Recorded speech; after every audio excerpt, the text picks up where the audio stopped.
ठीक है, यहाँ देखो तुम्हारे पास एक लाइन दी हुई है इन कार्टेशियन फॉर्म, जिसमें ए तुम्हारे पास है, जिस पॉइंट से वो लाइन गुजर रही है दैट इज़ 1, -1, -2।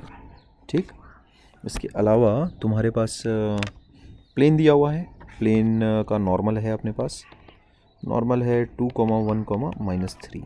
अच्छा, तो इससे पहले कि हम ये सवाल सॉल्व करें, angle between line and plane में कुछ क्रूशियल बातें हैं जो तुम्हें एक्चुअल में मैंने शायद लास्ट वीडियो में बताई नहीं है, शायद क्या नहीं बताई है ना। उसमें मैंने सिर्फ और सिर्फ लाइन के एक ओरिएंटेशन की बात की थी। उसमें देखो, जैसे अगर कभी तुमने मान लेते दूसरा ओरिएंटेशन अगर एनकाउंटर किया, जैसे ये लाइन ठहरी, सॉरी ये प्लेन ठहरा, तो इसका जैसे नॉर्मल है ये ऐसा कुछ। ठीक, अब लाइन अगर ऐसी है तब तो कोई दिक्कत ही नहीं है, मस्त बिंदास। ठीक है, तुम उसमें साइन इनवर्स जब ये करोगे n dot B upon N b, बिना किसी इशू के तुमको ये वाला एंगल थीटा मिल जाएगा। समझ रहे हो? ये एंगल थीटा बड़ी आसानी से मिल जाता है, प्राप्त हो जाता है अपने को। ये थीटा हो गया तुम्हारे पास। ठीक, अंदर का मसाला पॉजिटिव है। ठीक है बात, ये एक पॉजिटिव एंगल है, इसका मतलब क्या है, थीटा इज एक्यूट। ठीक, एक्यूट एंगल है अपने पास, बढ़िया। प्लेन से एंगल हमेशा प्लेन से मेजर किया जाता है, ध्यान रखना। प्लेन टू लाइन, ठीक है, angle between line and plane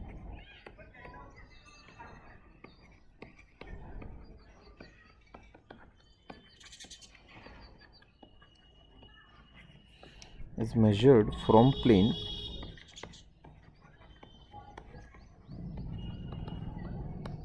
to line। ध्यान रखोगे इस बात का, ठीक है बात। तो यहाँ पर थीटा कैसा है तुम्हारे पास, थीटा इज पॉजिटिव, है ना। ये तुम्हारा है केस 1।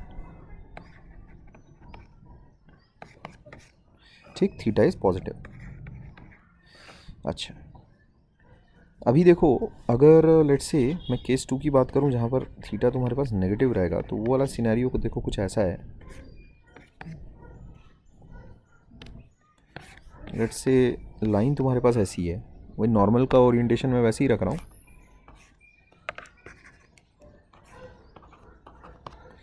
इस बार लाइन कुछ इस प्रकार है, ये ऐसी कुछ बी वेक्टर कुछ ऐसा गया हुआ है, ऐसा। तो यहाँ तुम देखो जो थीटा रहेगा तुम्हारे पास दैट विल बी नेगेटिव। समझ रहे हो बात? ठीक, तो इस थीटा को तुम निकालोगे कैसे? पहले तो थीटा शुड बी नेगेटिव, जो तुम्हारा आंसर आएगा वो आना चाहिए नेगेटिव। ठीक, angle between line and plane आना चाहिए नेगेटिव। अच्छा, तो उसके दो तरीके हैं, बड़ी आसानी से तुम कर सकते हो। दो तरीके क्या मतलब, ये तो सिंपली जो अपने पास एंगल है दैट इज़ 90 प्लस थीटा, इससे आ जाएगा अपने पास π/2 प्लस थीटा। ठीक है ना, π/2 प्लस थीटा कॉस, ये कितना हो जाएगा, n dot B upon N b. Clear है? तो RHS तो नेगेटिव रहने वाला है।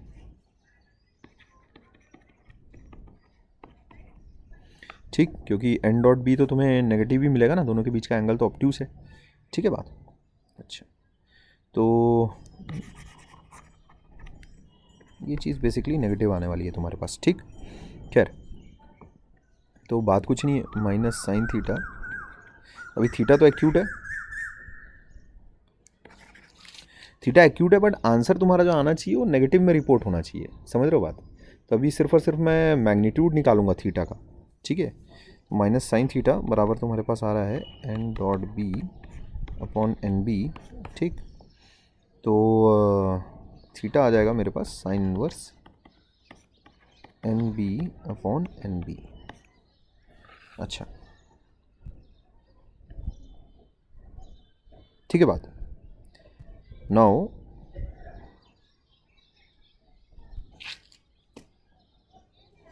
ये हम माइनस एक अंदर घुसा हुआ है। ठीक है, तो ये बेसिकली थीटा का एक्चुअल में मैग्नीट्यूड है, ये बात ध्यान में रखना। समझ गए? एक्चुअल में मुझे जो आंसर रिपोर्ट करना है that should be minus theta. ठीक है भाई, यही बात थोड़ा सा एक्चुअल में थोड़ा समझने वाली है कि अभी अगर तुम π/2 प्लस थीटा करके अगर तुम निकाल रहे हो तो उसमें वो थीटा का मैग्नीट्यूड आ रहा है ना तुम्हारे पास। ठीक है, थीटा का मैग्नीट्यूड आ रहा है तुम्हारे पास, ठीक। तो तुम्हें एक्चुअल में अपना जो आंसर रिपोर्ट करना रहेगा वो दरअसल माइनस थीटा रिपोर्ट करना रहेगा, ठीक। वरना इस केस में और ऊपर वाले केस में कोई अंतर ही नहीं रहेगा। जैसे अगर तुमने थीटा अगर पॉजिटिव अगर रिपोर्ट कर दिया, एक्यूट अगर रिपोर्ट कर दिया, ठीक, थीटा अगर तुमने एक्यूट अगर रिपोर्ट कर दिया, समझ रहे हो। यहाँ पर देखो एन डॉट बी है ना, यहाँ इस चीज़ को एनालाइज करते हैं अगर ज़रा हम लोग, है ना, इसको अगर तुम एनालाइज करो तो देखो कैसा है, N dot B upon N b, ये कैसा है, नेगेटिव। इसका मतलब minus n dot B upon N b, ये कैसा रहेगा, पॉजिटिव। तो साइन इनवर्स एक पॉजिटिव एंगल का हमेशा ही पॉजिटिव ही आता है, ठीक। एन बी इज़ पॉजिटिव, इसका मतलब थीटा इज़ पॉजिटिव, इसका मतलब थीटा इज़ मैग्नीट्यूड आया अपने पास, theta is magnitude of angle. ये अपने साथ साइन के साथ नहीं आया ये, but the answer should be, है ना, but the angle between line and plane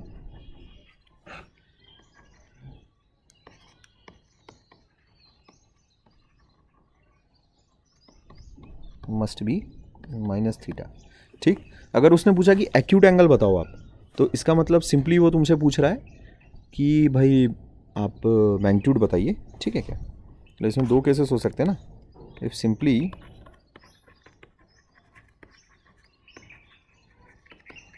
acute angle is asked,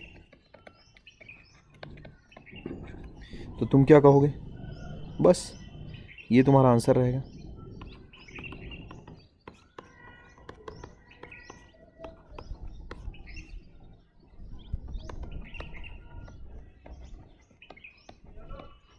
is the answer. Otherwise अगर मान लेते तुमसे ये पूछा जा रहा है angle between line and plane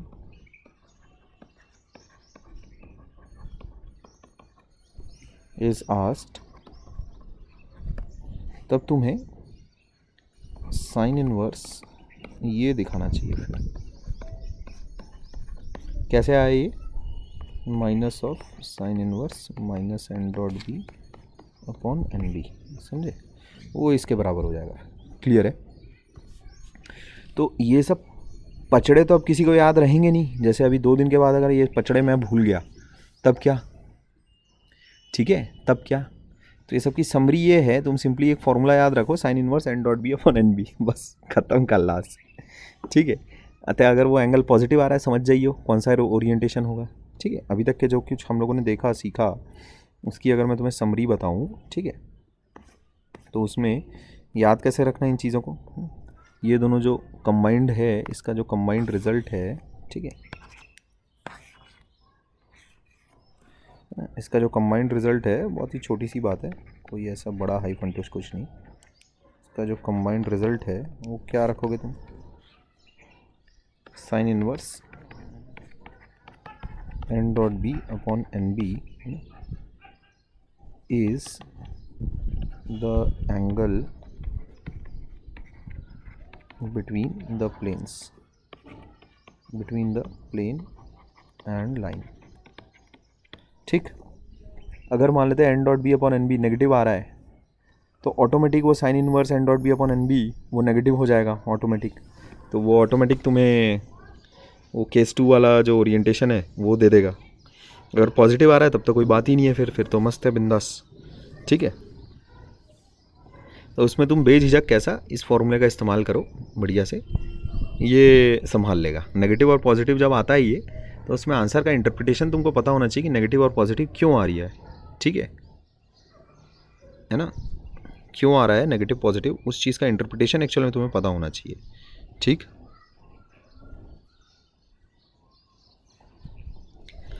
है ना। एक्यूट एंगल कैसे, एक्यूट एंगल के लिए क्या करना पड़ेगा अपने को, एक्यूट एंगल इज आस्क्ड, ठीक है, ये तो हो गया पहला point. If acute angle is asked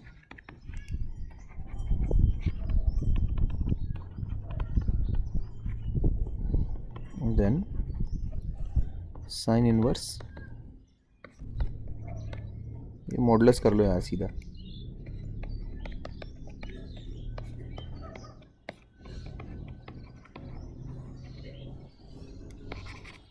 is the required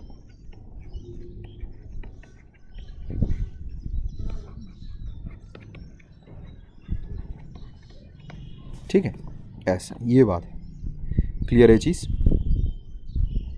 तो इस चीज़ को याद रखना तुम, ये कैसे आया क्या हुआ उसके ऊपर का जो डिस्कशन है वो अगर तुम एक बार देख लो तो तुम्हें वो चीज़ क्लियर हो जाएगी। जैसे अभी यहाँ देखो बहुत छोटा सा न्यूमेरिकल है,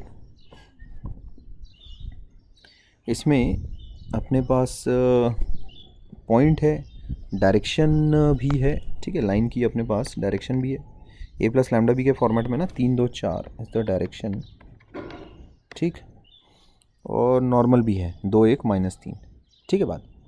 तो अभी जैसे अगर हम लोग डॉट लेते हैं, नॉर्मल कितना है अपने पास, प्रॉब्लम का अगर सॉल्यूशन हम लोग देखें,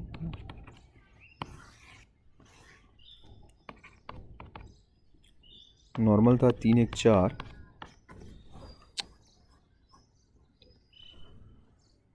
2 1 -3 3 2 4, अच्छा 2 1 -3 3 2 4,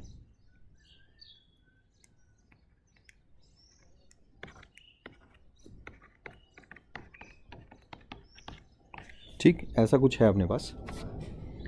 तो अभी जैसा कि तुम देख सकते हो एन डॉट बी अगर निकालोगे है ना, एंगल बिटवीन द प्लेन्स तुमसे पूछा गया है,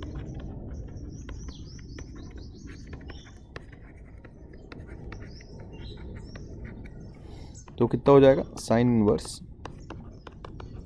N dot B upon N B, ठीक। एक्यूट एंगल अगर पूछा जाता तो मॉडुलस उठा लेते हैं, ठीक है बात।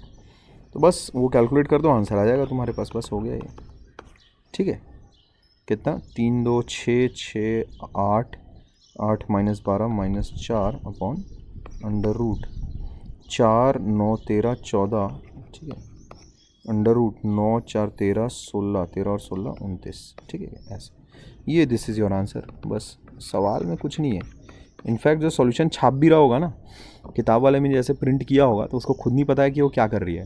जैसे इस आंसर का इंटरप्रिटेशन कैसा है, इस आंसर का इंटरप्रिटेशन कैसा है, असल में मामला कुछ ये है, ऐसा है केस 2, ठीक, दिस इज़ केस 2। जब कैसा थीटा इज़ नेगेटिव तो मामला कुछ यूँ है, ये जैसे अगर नॉर्मल है मेरा तो ये लाइन है ऐसी, समझ रहे हो बात, ये लाइन है ऐसी ऐसी, ठीक। तो उसमें जो एंगल बना ये इसीलिए ऐसा नेगेटिव आया है, ये ऐसा, ये वाला जो एंगल है ना ये फिर नेगेटिव आ रहा है। क्लियर है, ये केस 2 है। तो अगर पॉजिटिव आ जाता या फिर मुझसे एक्यूट एंगल पूछा जाता तो मैं मॉडुलस ले लेता एन डॉट बी का। क्लियर है, बट तुम्हें ये चीज़ पूरी पता रहनी चाहिए। एक इंसान जैसे मान लेते बोर्ड एग्जाम्स में लिख के भी आ गया, ये सॉल्यूशन चेप के आ गया वो, ठीक है, उसको खुद नहीं पता कि वो क्या कर रहा है, उसने बस फॉर्मूला रट रखा है sine inverse N dot B upon N b, बस वो ठोक के आ जाएगा। तुमको लेकिन अंदर की बात पता होनी चाहिए कि भाई हम क्या कर रहे हैं, ठीक। अच्छा, तो अगर एंगल बिटवीन द प्लेन्स अगर पूछा जाता है तो उसमें तुम sine inverse N dot B upon N b लगाओगे।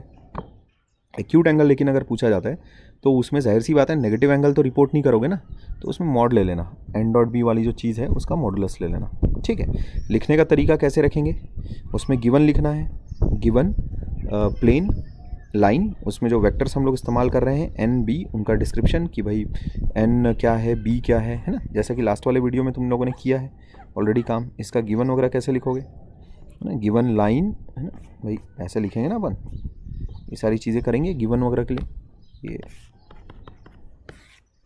गिवन के लिए कैसे करेंगे, गिवन लाइन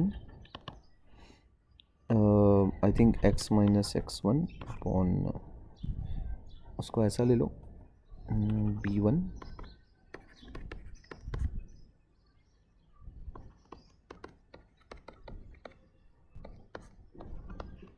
ठीक, ऐसा कर लो उसको, है ना।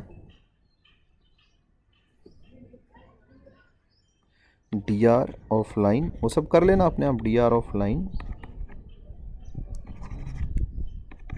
बराबर b1 comma b2 comma b3, therefore direction vector या फिर वेक्टर अलोंग द लाइन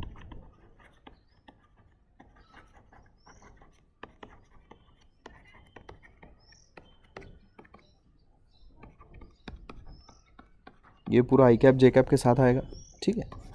इसको पूरा प्रॉपरली लिखना, B1 आई कैप प्लस B2 जे कैप प्लस B3 के कैप, ऐसा लिखना पूरा प्रॉपरली, ठीक है बात। और डी आर्स ऑफ लाइन कैसा, वो उसमें कोई आई कैप जे कैप वगैरह लिखने की ज़रूरत नहीं है तुमको, ठीक।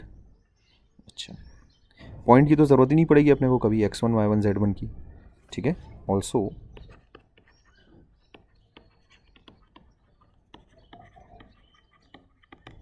गिवन प्लेन कैसा लिखा है वो, ax plus B Y plus C Z plus D बराबर 0।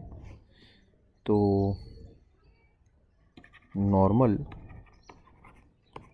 To plane N vector will be कितना हो जाएगा, a comma B comma C, A I cap plus B J cap plus C K cap. इसको कैसा लिख लेंगे, जो भी दिया हुआ रहेगा उसको लिख लेना अपना पूरा पूरा, ठीक है बात। ऐसा ये गिवन का तुमको ये सारी चीज़ें लिखनी पड़ेंगी। उसके बाद फिर therefore angle between the line and the plane, उसके बाद फिर अपना काम शुरू कर दिए, ठीक है। उसके बाद तो फिर therefore angle between the line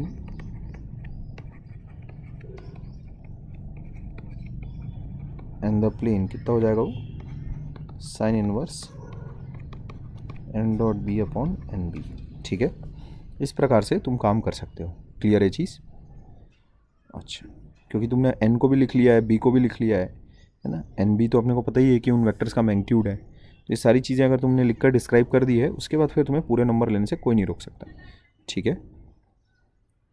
ये नोटेशन वाला फॉर्मेट अगर ना भी करो, फॉर द गिवन लाइन अगर तुम डायरेक्टली लिखोगे वेक्टर अलोंग, है ना, the line b vector equals to, directly अगर ऐसा भी लिखते हो तो भी चलेगा, डी आर्स लिखने की तुम्हें ज़रूरत नहीं है, ठीक है। इस चीज़ को चाहो तो स्किप कर सकते हो।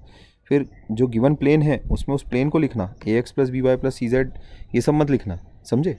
गिवन प्लेन को लिखोगे देयरफॉर, उसके बाद फिर लिखोगे नॉर्मल टू प्लेन, है ना, एन वेक्टर इक्वल्स टू, ऐसा जो भी रहेगी उसकी वैल्यू, है ना, वो तो अपना लिखोगे, ठीक है के बाद। तो ये मैं लिखने का तरीका बता रहा हूँ, उसमें B1 B2 B3 ये सब मत लिख देना गधे के जैसे। उसमें जो सवाल दिया हुआ रहेगा उसमें लाइन दी हुई रहेगी ना, तो B1 B2 B3 की डायरेक्टली वैल्यूज़ यूज़ करोगे। डी आर्स ऑफ लाइन चाहो तो लिख भी सकते हो। फिर vector along the line b vector, ये लिखना नेसेसरी है, ठीक, दिस इज़ कंपलसरी, है ना। तो बी वेक्टर तुम्हें बताना पड़ेगा ना कि पहले है क्या, direction vector along the line, है ना, एक वेक्टर अलोंग द लाइन, ऐसा बी वेक्टर बताना पड़ेगा। जैसे एन वेक्टर तुमको बताना पड़ेगा, it is normal to the plane, ठीक है, एन वेक्टर बताना पड़ेगा। एंड देन उसके बाद फिर तुम फॉर्मूला यूज़ करके उसमें एंगल को रिपोर्ट कर सकते हो बिटवीन लाइन एंड प्लेन, ठीक है। तो इस वीडियो को हम लोग यहाँ पर ओवर करते हैं। अच्छा।